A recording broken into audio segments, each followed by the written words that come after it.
More twists and turns in the murder trial of Billy Ray Turner. Now, he's the man accused in the shooting death of NBA great Lorenzen Wright. Today, jurors heard from the final witnesses for the state as well as the defense.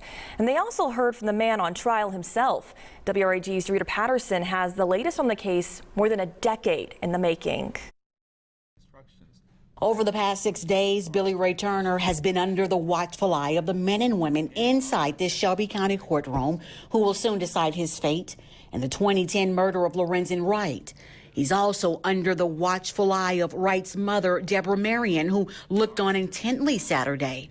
Prosecutors calling their final witness to the stand an undercover officer whose face we are not showing.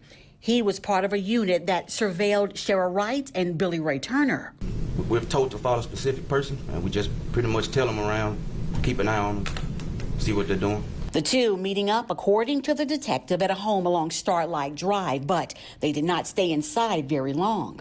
And what did you see then?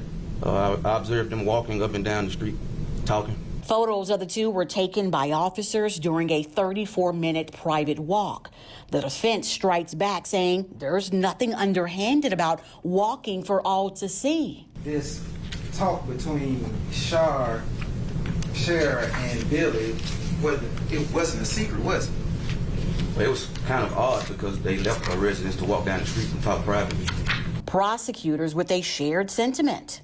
They were walking down the street for anybody to see, but they weren't in the house for anybody to hear. Yeah, right? True. The defense would then call its only witness, a friend and church member of Turner's. Jennifer Bogan had a gathering July 18th in 2010, a party of sorts where Turner was captured in photos. You said that he was the last to leave, and he did help you clean up everything. He did. Bogan said Turner left around 10 p.m. on the 18th. Now, the date is significant because it was hours later, just after midnight on the 19th, when Lorenzen Wright made that chilling phone call to 911 where gunshots were heard.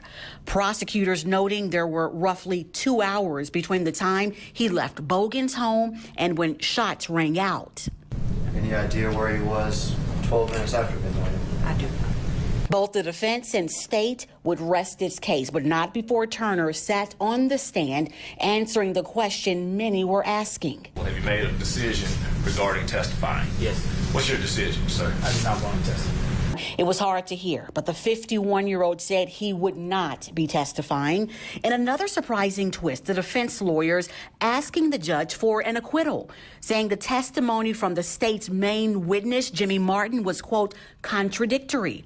Judge Lee Coffey striking down that request. Court will, in fact, deny the motion for judgment of acquittal. The jury was given final instructions before being dismissed for the day. Here's where things currently stand. At least one juror sending a note to Judge Lee Coffey asking the case resume Monday, citing Sunday as a religious day. The judge agreeing to that request. WREG has been here every step of the way, meaning we will return Monday in order to bring you the latest developments as they become available.